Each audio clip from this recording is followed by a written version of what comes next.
So hello, today I will start your lecture 12 on your course on advanced manufacturing process.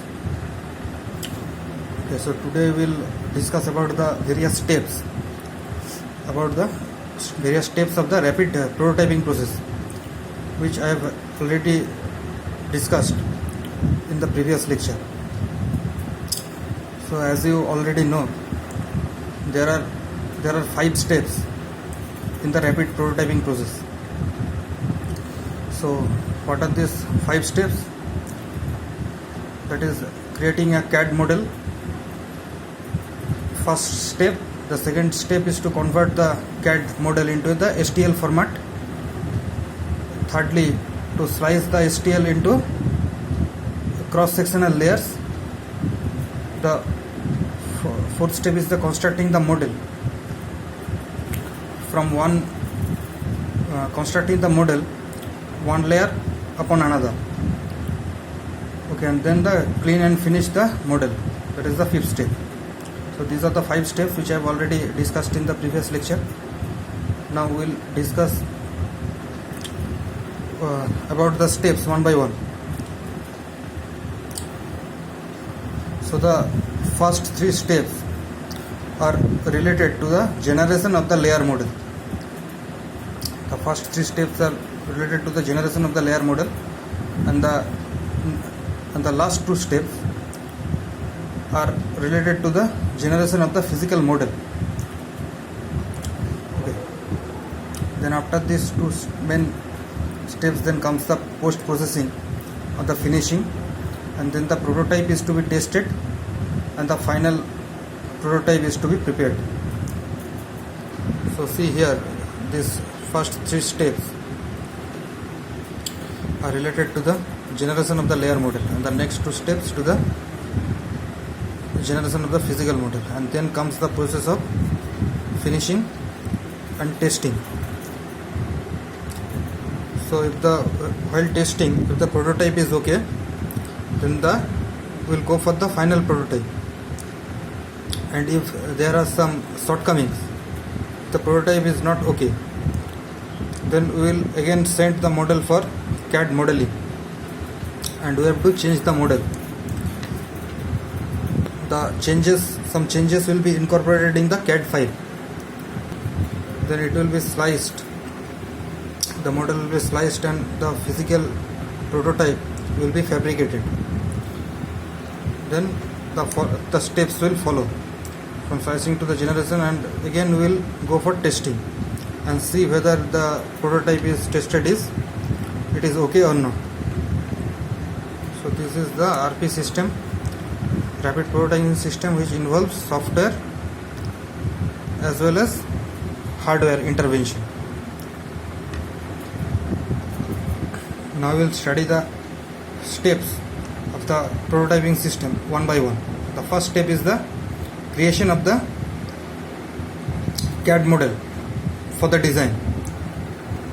So the first point is that the object to be built is modeled using a computer aided design or software package. So this is the first step. You can design the model in the computer using any of the software packages. A number of them are available, like CATIA, SolidWorks, or any other software like NX. Okay. So this is the first step. We have already discussed about this first step in the earlier lecture. So firstly you need to model using a standard software package. Second step is that solid modelers such as ProE Engineer, which tend to represent 3D objects more accurately than wireframe modelers such as AutoCAD, and therefore yield better results. So there are a number of software which can be used for creating a solid model, but not any particular software. So we will use the software to create the CAD file. Now this CAD file will be used as an input to the system, to the RP system, producing or fabricating the physical model of the prototype. The last point is that this process is identical for all the RP techniques.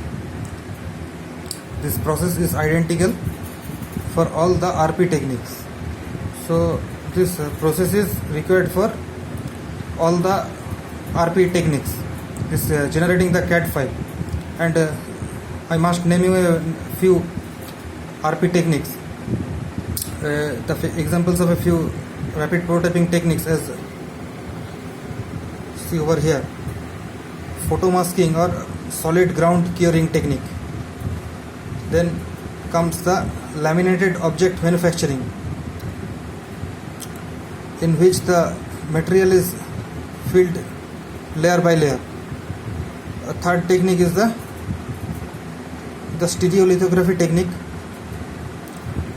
Fourthly, the fuse deposition modeling. Then the selective laser sintering, the thermojet processes. Then the seventh point is 3D printing and the ballistic particle manufacturing. Okay, so these are a few examples of a RP technique, and for all these techniques, it is the generation of the CAD model is a primary requirement. Okay, so now once we have the CAD file, we need to convert it into the STL format. So that is the second point, that is conversion to STL format. So here the first point is that the second step therefore is to convert the CAD file into the STL format. This format represents a 3D surface as an assembly of planar triangles. As we have already seen in the previous page, I have shown you that the second step is written as tessellation.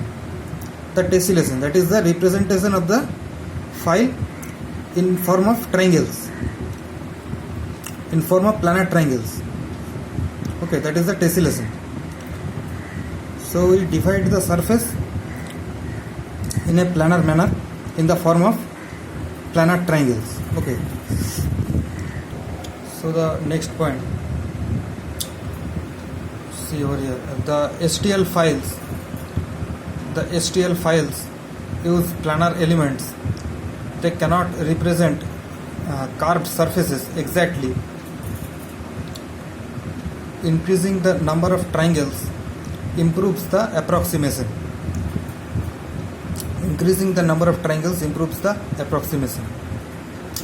So we'll play with the triangles and see how the triangles, how it best represents the approximation of the model. How the triangles can be best represented in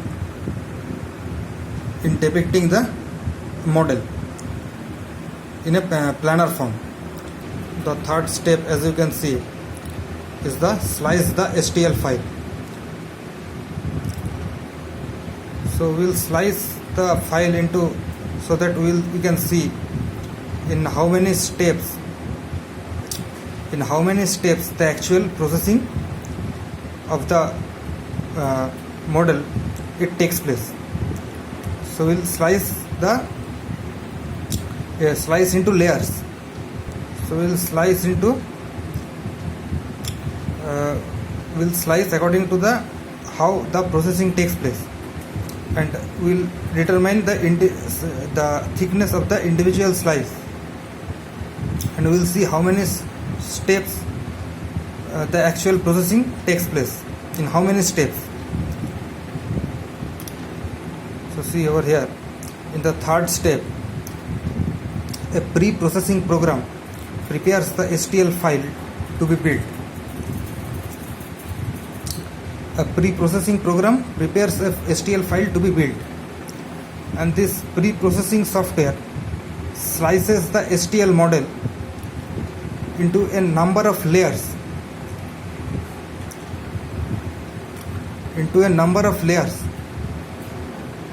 from 1 millimeter to 0.7 millimeter thick, depending on the build techniques.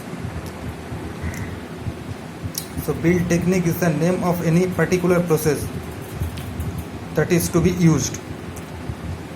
So it may be stereolithography apparatus.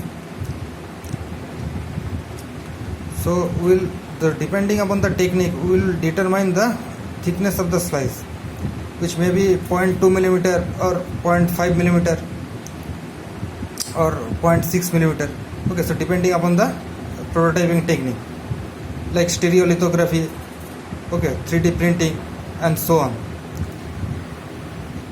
So see the next point. The program may also generate an auxiliary structure to support the model during the build. Supports are useful for delicate features such as overhangs, internal cavities, and thin walled sections. So the program will have a support structure which will help to construct the model layer by layer. See over here, the examples are like the overhangs, internal cavities, and the thin walled sections in case of casting. In case of a casting. Okay, so these details will be present, and this will help to build the structure.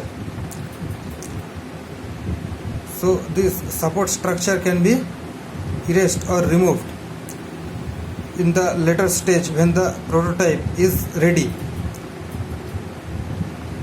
So this support structure may be built by taking into account the capability of the software. So we have seen 3 steps. One is the generation of the CAD model. The second step is the conversion of the CAD model into STL file, and this third step, it is the slicing of the STL file. So we'll come to the fourth step, which is the actual fabrication of the prototype.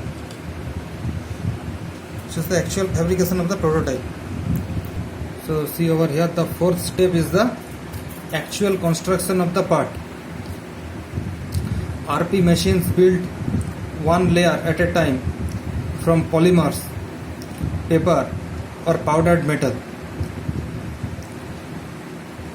So we can use any type of material like polymers, paper, or powdered metal to convert the model into the final prototype.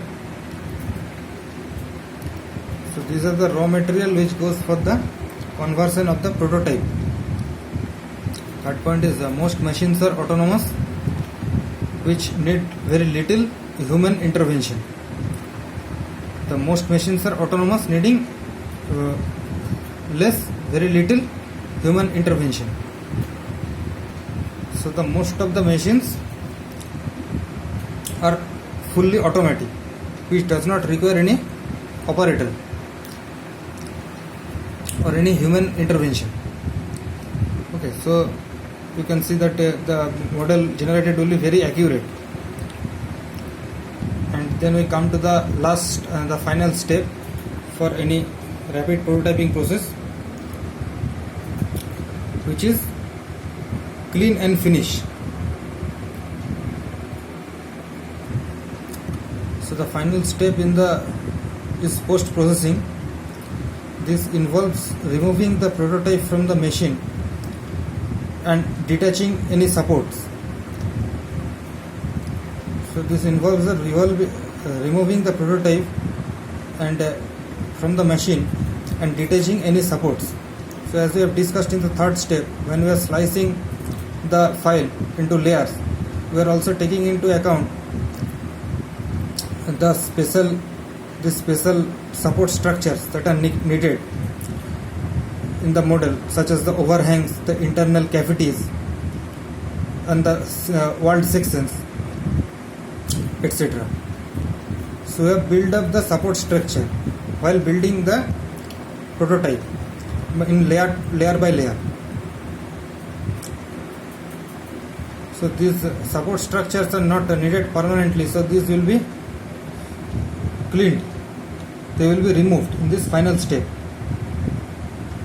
Okay.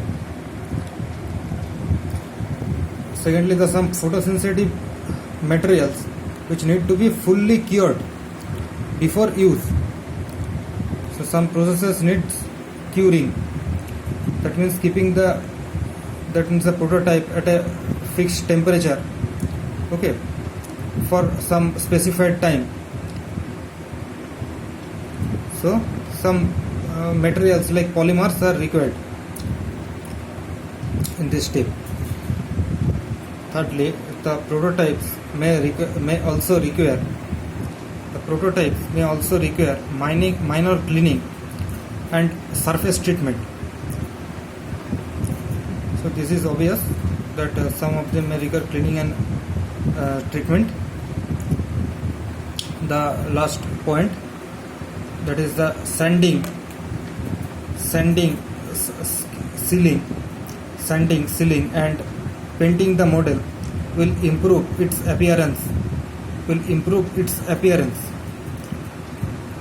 and durability.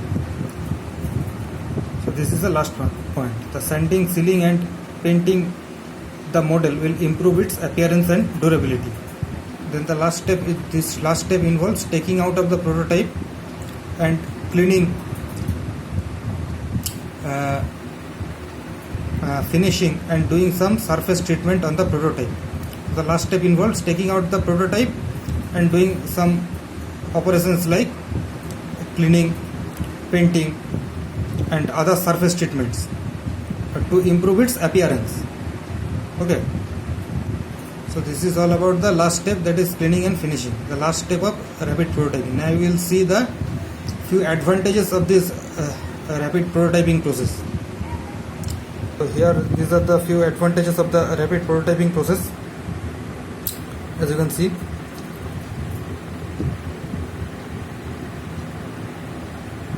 so before that I will quickly revise the 5 steps of that RP process. Okay, once more I will summarize it. So first step is the generation of the CAD model. Second point is the conversion of that CAD file into STL format. Then we will slice the model into layer by layer for processing of the prototype. Okay, so most of the RP process use this technique. So we will determine how many layers will be there depending upon the model and what will be the thickness of each slice. Then in the fourth point we will make that prototype physically in a rapid prototyping in a RP machine. We will generate the prototype physically. Then the last step is the cleaning or final processing. That means we will take out the model RP, we will take out the prototype and do cleaning, removing any support structure and finishing and painting to improve its appearance. Then we will test it, and if it is okay, we can use the final prototype. The first point is the process is fast and accurate because we do not have any human intervention and the whole process is computerized. So this is the first point. Second is that superior quality of surface can be obtained. Superior quality of surface finish can be obtained. Third point, separate material can be used for component and support. Separate material can be used for component. Suppose the actual prototype is made up of one material and the support structure may be made up of another material. Such facilities are there. Fourth point is no need of any design jigs or fixtures. This is the fourth point. Fifth point is no need of mold or other tools. Okay, so this is another advantage. As you can see, that is used in the traditional manufacturing process but not in the RP process, mold or tools. Then post processing includes only finishing and cleaning and not any other process. Okay, so this post processing process is also very easy. The seventh point is minimum material wastage. So material wastage is minimum. Okay, but in case of traditional casting process, suppose a lot of material is wasted. And the last point is that it reduces the product development time considerably. So it reduces the product development time. Because it is very important for organizations that to reduce the product development time. Otherwise, it may not be able to compete with its other players in the market, and it will be a huge loss to the company. So we need to focus on this RP process for this reducing this product development time. It is very important for organizations. Okay, so this is all for today. So we have discussed about the various steps of the RP processes, the 5 steps of RP process and the advantages of RP process. In the later classes, I will discuss about the various RP processes which I have shown you today. Okay, like crystal lithography, 3D printing, okay, and etc. So we'll discuss about these techniques in the later classes. Okay, so thank you for today.